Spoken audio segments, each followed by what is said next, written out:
Bon, si vous êtes célibataire, vous allez sûrement me détester pour la vidéo d'aujourd'hui, mais il fallait vraiment que ça sorte. Écoutez, les femmes ne vous doivent rien. Et la vie non plus d'ailleurs. Ce n'est pas parce que vous êtes quelqu'un de bien, un homme sérieux, honnête, respectueux à l'égard des femmes que ça vous donne un droit supplémentaire vis-à-vis des autres et vis-à-vis d'elles. Vous n'êtes pas plus éligible au fait d'être en couple, d'avoir une relation. Et aucune femme d'ailleurs n'est obligée de vous accorder du temps, de l'affection et encore moins de s'engager avec vous. Personne n'est obligé de répondre à vos attentes affectives simplement parce que vous éprouvez des sentiments pour cette personne, pour cette femme. Simplement parce que cette femme a accepté une fois de vous donner son numéro, ou qu'elle a discuté avec vous sur une application de rencontre. Elle n'est en aucun cas obligée de réciproquer, ou de vous dire pourquoi, d'ailleurs elle ne veut pas aller plus loin, ou de vous donner une explication sur le fait qu'elle ait changé d'avis. Elle a le droit de ne plus vous trouver attirant au bout d'un moment. Messieurs, une relation, c'est un privilège, c'est pas quelque chose qui vous est dû. Il faut se débarrasser de toutes ces attentes implicites que vous avez. C'est quelque chose que l'on peut obtenir si, je parle de l'attirance d'une femme et d'une relation, c'est quelque chose que l'on peut obtenir si on connecte bien avec la personne, parce qu'on a été authentiquement soi-même, et non pas parce qu'on a fait X, Y, Z, qui, selon un coach en séduction, aurait dû m'apporter une récompense. Vous savez, la société a longtemps véhiculé des stéréotypes selon lesquels les hommes doivent être protecteurs, des pourvoyeurs, tandis que les femmes sont censées forcément être réceptives. Elles sont censées être reconnaissantes par rapport à tout ça. Et la société actuelle véhicule aussi de plus en plus cette idée selon laquelle les hommes doivent être gentils, féministes aussi. Et cette vision, elle peut amener des hommes à penser que leur comportement bienveillant devrait naturellement être récompensé par l'affection ou par l'attention des femmes. C'est-à-dire que ceux qui se considèrent comme un mec bien peuvent ressentir une extrême frustration lorsqu'ils n'obtiennent pas l'attention ou l'affection qu'ils estiment mériter, ce qui peut engendrer un sentiment forcément d'injustice ou de droit. Et l'arme ultime de ces hommes qui se sentent justement en droit de réclamer du sexe en échange de leurs petites attentions, de leur gentillesse, c'est la galanterie.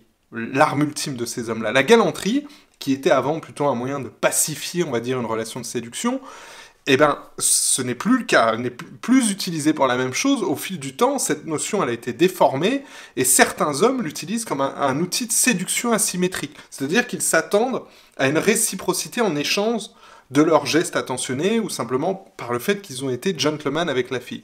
Comme le souligne une auteure dont j'ai beaucoup aimé le livre, qui s'appelle Livia Quero, ma responsabilité, ouvrez les guillemets, c'est de regarder en moi ce qui se passe. L'autre, la fille, dans notre cas, ne me doit rien, elle est juste là à exister du mieux qu'elle peut.